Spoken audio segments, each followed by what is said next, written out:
नमस्कार, मैं अर्चना और आप देख रहे हैं हंगामा टाइम्स। हंगामा टाइम्स जिस तरह से आपको दिखाता है कि राजधानी में क्या खास हो रहा है, तो इस समय हम लोग 1090 चौराहे के आगे मरीन ड्राइव पर हैं, जहां पे आप ये पीछे भीड़ देख रहे हैं। ये राष्ट्रीय महिला दल एवं वसुंधरा फाउंडेशन की महिलाओं की भीड़ है। कोलकाता की डॉक्टर बेटी के साथ में जो इतना निर्मम हत्या के साथ साथ में उसके साथ में दुष्कर्म भी किया गया, जहाँ पे महिलाओं का आक्रोश दिन प्रतिदिन कम नहीं हो रहा, बढ़ रहा है। एक ही सजा सभी महिलाएं मांग रही हैं कि अपराधी को जो है सजाए मौत हो, और सजाए मौत ऐसी हो कि आगे चल करके कोई ऐसा दुष्कर्म का मामला जब सामने आए तो लोगों की रूह कांप उठे। तो हमारे साथ में विनीता श्रीवास्तव जी हैं, तो उनसे बात करेंगे डॉक्टर बिटिया को इंसाफ दिलाने के लिए उनकी संस्था किस तरीके से आगे कार्य कर रहा है। तो मैम, आपका स्वागत है। हमारी संस्था का एक वो मोटिव है कि जो हमारे उत्तर प्रदेश सरकार द्वारा एक एंटी क्रोमियो स्क्वाड चलाया गया था उसकी हम लोग मांग कर रहे हैं कि वो मतलब फिर से लागू किया जाए, उसको चलाया जाए। उससे काफ़ी महिलाओं को, बेटियों को राहत थी। और जो महिला सुरक्षा के लिए कानून बनाए गए हैं उसको थोड़ा सख्ती से मतलब उसका पालन किया जाए। जो मतलब डॉक्टर बिटिया के साथ जिस तरह की घटना हुई है, आगे किसी बिटिया या महिला के साथ ऐसी घटना ना हो और दरिंदों के रूह कांप जाए, ऐसी कोई मतलब उनके साथ कार्रवाई होनी चाहिए।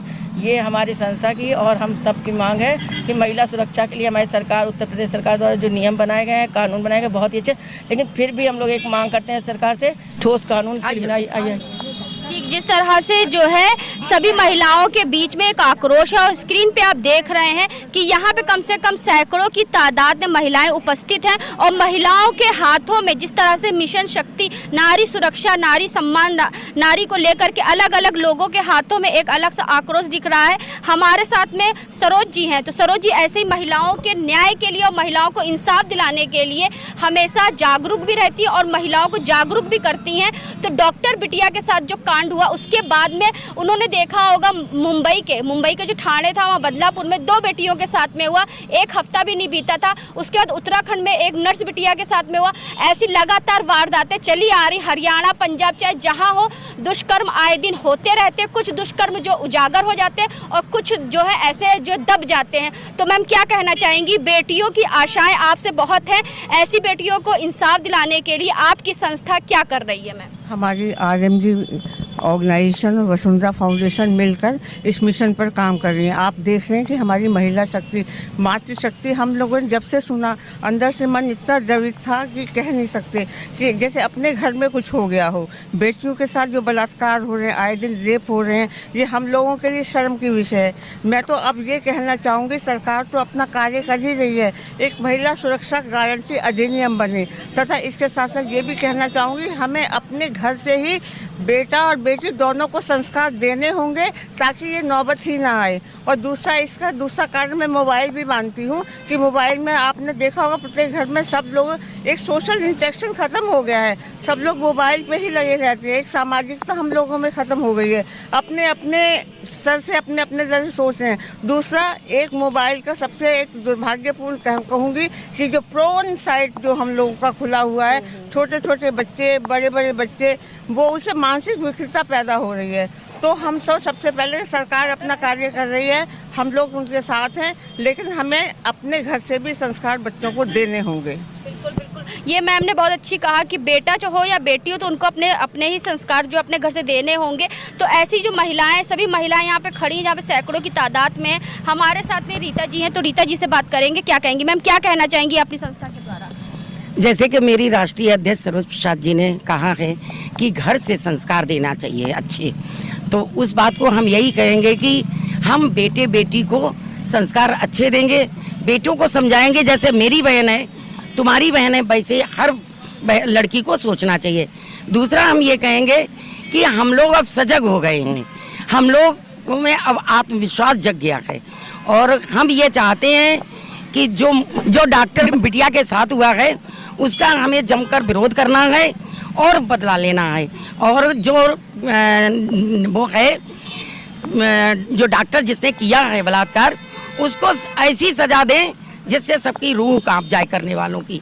चौराहे पे उनको कुछ देना चाहिए दंड, ये नहीं अंदर नहीं देना चाहिए, चौराहे पे दंड देना चाहिए। जिस तरह से संस्था के द्वारा, वसुंधरा फाउंडेशन के द्वारा और आरएमडी के द्वारा इतना जो डॉक्टर बिटिया को न्याय दिलाने के लिए यहाँ पे जो मार्च निकाली गई, तो क्या कहना चाहिए? देखिए, महिलाओं के लिए ये बहुत ज़रूरी कदम है और सब महिलाओं को एक साथ होना होगा, क्योंकि समाज में अत्याचार इसी वजह से बढ़ रहे हैं क्योंकि महिलाएं चुप है, और महिलाएं अगर जब तक चुप रहेंगी तब तक ऐसे ही सहते रहेंगे हम।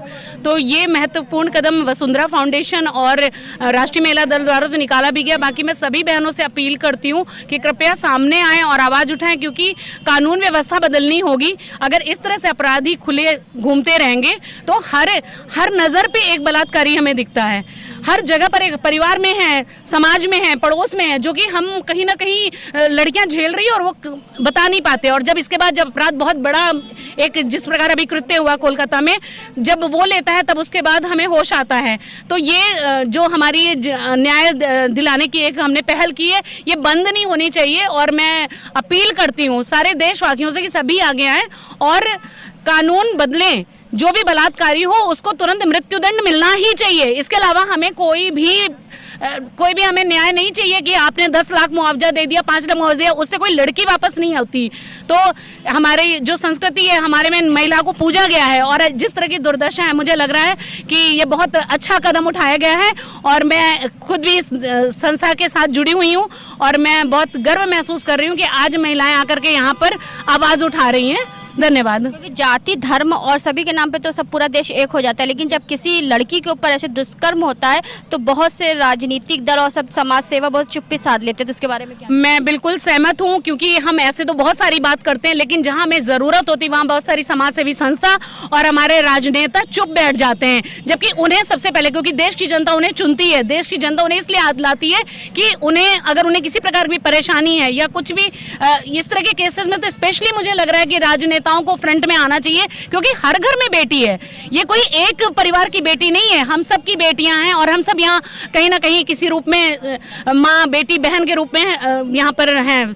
तो अगर ये लोग चुप्पी साधें तो मुझे लग रहा है इनका बहिष्कार कर देना चाहिए और आगे चल के इनको किसी भी प्रकार के राजनीति में भी आकर के इनको कोई पद से बिल्कुल निष्कासित ही कर देना चाहिए। मेरा तो ये कहना है। क्योंकि स्वतंत्रता दिवस के कुछ दिन पहले ऐसा कांड हुआ, स्वतंत्रता दिवस के बाद भी लगातार ऐसे कांड होते चले जा रहे हैं। बदलापुर में हुआ, आपका उत्तराखंड में हो, आप हर जगह देखेंगे, हर जगह जब न्यूज़पेपर आप देखो, दिन प्रतिदिन कोई ना कोई ऐसी खबर आपको मिलेगी जहां पे किसी ना किसी बेटी के साथ में ऐसा दुष्कर्म का मामला सामने आता है। तो मैम क्या कहना चाहेंगी आप? मैं इस विषय में कहना चाहूँगी कि जो ये महिलाओं पे लगातार ये जुल्म और अत्याचार हो रहे हैं, बलात्कार हो रहा है, और सरकार इस पे हमारे हिसाब से एक कानून होना चाहिए, जो कि हमारी राष्ट्रीय अध्यक्षा महोदया ने डिमांड की है, और मैं इसका समर्थन करती हूँ। और जो अपराधी है उसकी इतनी कड़ी से कड़ी सज़ा हो और उसको फांसी की सज़ा होनी चाहिए, ताकि अगला कोई भी आदमी हो वो औरतों पे ऐसा अत्याचार करने की हिम्मत ना कर सके। क्योंकि वो बहुत अच्छी बात कही मैम ने, क्योंकि निर्भया जो रेप कांड था उसको भी जो है आरोपी को सज़ा दिलाने के लिए उसकी मां खड़ी रही, और उसकी मां ने जब अपना जो है डंके की चोट पे अपना तन मन धन सब लगा दिया, तब कहीं जाके उस आरोपी को सज़ा मिल पाई। तो और भी कुछ महिलाएं उनसे बात करेंगे। तो मैम क्या कहना चाहिए? मैं तो यही कहना चाहूँगी कि जो कलकत्ता में जिस बेटी के साथ हुआ, अगर हम उसको ये समझ लें कि वो कलकत्ता की बेटी है, हमारी बेटी नहीं, हम तभी उसको न्याय दिला पाएंगे जब हम खुद चाहेंगे कि हमारी बेटी है वो। अगर देश की हर बेटी को हम अपनी बेटी समझेंगे तभी हम उसके लिए ज़ोरदार आवाज़ उठा सकेंगे और उसके न्याय के लिए हम खड़े हो सकेंगे। अगर हम अपने परिवार में तो सोचते हैं कि हमारी बेटी घर से बाहर ना जाए, हमारी बेटी के साथ ऐसा ना हो, हम अपनी बेटी को तो संभाल करके रख लेते हैं, लेकिन जब दूसरे की बेटी के साथ होता है ना, तो हमें नहीं समझ में आता। जब वही कांड हमारे साथ या हमारे घर वालों के साथ या हमारी बेटी के साथ होता, तब हमको लगता है कि ये गलत हुआ है। तो इसके लिए हमको नहीं, हमारे परिवार को मिल करके आवाज़ उठानी पड़ेगी। किसी महिला की आवाज़ उठाने से, कोई महिला के साथ कभी भी अन्याय होने से, हम जब तक पूरे परिवार के साथ नहीं खड़े होंगे तब तक किसी को न्याय नहीं मिलेगा। तो हमें हमारे पति के साथ, हमारे बच्चों के साथ, हमारे बेटे के साथ खड़ा होना होगा मजबूती से, तब जाकर हम उस बेटी को न्याय दिला पाएंगे और देश की हर बेटी को तभी न्याय मिलेगा।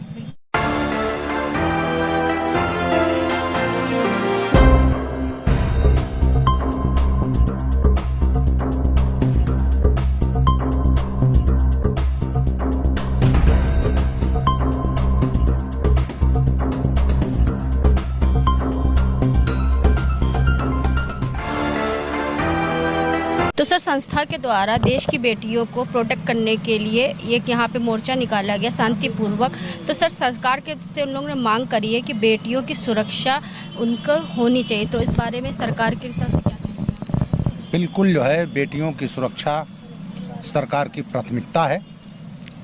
और अभी जो बंगाल में हुआ एक दूसरी निर्भया के साथ दर्दनाक है, और केवल बंगाल ही नहीं पूरा देश आंदोलित है। बंगाल में पहले संदेश खाली हुआ था, मैं बंगाल में कई बार जा चुका हूँ, और ये घटना दोबारा बंगाल में हुआ। एक डॉक्टर बेटी, उसके साथ बलात्कार हुआ, हत्या की। जहाँ तक सरकार की बात है, कानून बने हैं। अभी जो 1 जुलाई से कानून लागू हुआ है वो मेरे कमेटी में आया था, मैं था chairman parliament standing committee on home affair. वो पास हुआ, 1 जुलाई से लागू है, और उसमें है कि अगर नाबालिग बेटी है, 18 से कम है, और उसके साथ सामूहिक बलात्कार होता है तो सज़ा फांसी की है। और अगर 18 के ऊपर है, जिसको हम टेक्निकल भाषा में बयस कहेंगे, उसके साथ होता है तो आजीवन कारावास है, और वो कारावास अंतिम सांस तक। तो कानून है, कानून का पालन होना चाहिए, जो बंगाल में नहीं हो रहा है।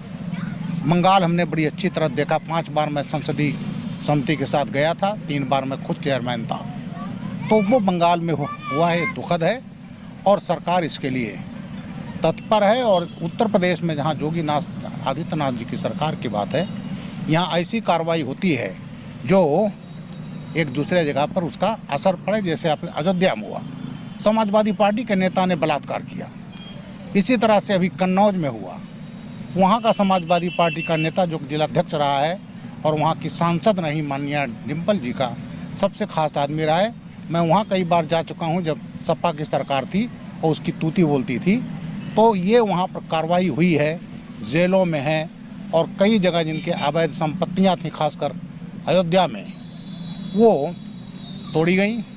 तो सरकार, जहाँ तक उत्तर प्रदेश का बात है, बिल्कुल कार्रवाई इसके लिए तत्पर है।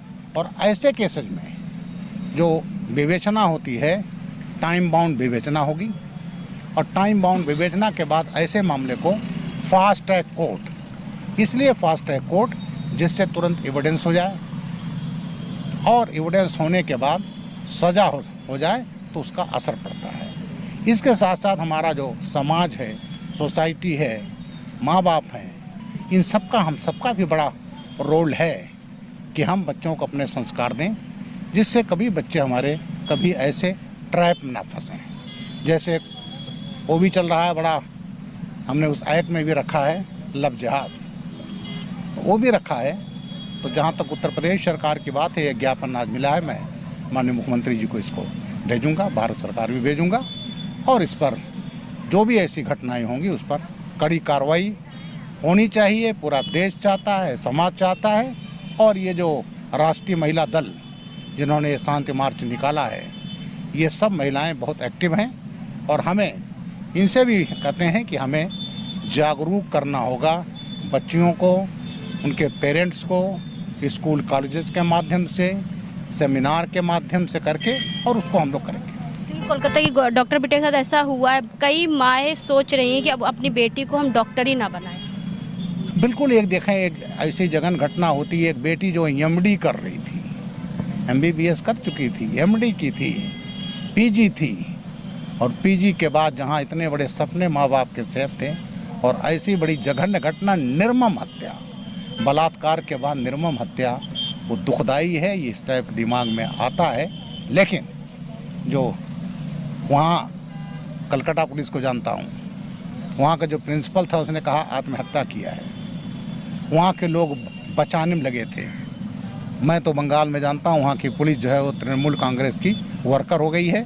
और मैं कलकत्ता हाई कोर्ट को सलाम करता हूँ जिन्होंने इस केस को CBI को भेजा, क्योंकि ये CBI सेंट्रल एजेंसी के पास गया है तो अच्छी विवेचना होगी और फास्ट ट्रैक कोर्ट पर दिला करके सजा दी जाएगी। बिल्कुल, बेटियों को न्याय दो को लेकर जिस तरीके से राष्ट्रीय महिला दल और वसुंधरा फाउंडेशन के द्वारा एक रैली भी निकाली जाएगी यहाँ से, जिस तरह से सैकड़ों की तादाद में महिलाएं देख रही हैं, जो आपको डॉक्टर बिटिया के साथ में हुआ, साथ में उत्तराखंड में एक नर्स के साथ में हुआ, फिर थाने में 2 बेटियों के साथ में हुआ। ऐसी वारदातें जो है कम होती नहीं जा रही। महिलाओं में एक अलग सा आक्रोश है। जहाँ पे आप देख रहे हैं बारिश भी हो रही, लेकिन बारिश में भी महिलाएं भीगते भीगते कोलकाता बिटिया को इंसाफ दिलाने के लिए, न्याय दिलाने के लिए एकजुट हो रही हैं। और यहाँ पे जो है लोग सरकार से मांग कर रही हैं कि एक ऐसा सख्त से सख्त कानून आए जहाँ पे अपराधी को सिर्फ फांसी मिले, और फांसी ऐसी भी मिले कि लोगों के लिए उदाहरण हो और लोगों की रूह तक कांपे। तो ऐसे हम आपको दिखाते रहेंगे कि उत्तर प्रदेश की राजधानी लखनऊ में किस तरह से महिलाओं के अंदर एक अलग सा आक्रोश है और अपराधी को सख्त सख्त सजा देने के लिए सरकार से मांग हो रही है। तो इसी के साथ मैं अर्चना आपसे इजाजत लेना चाहूंगी। धन्यवाद, बने रहिएगा हंगामा टाइम न्यूज चैनल के साथ।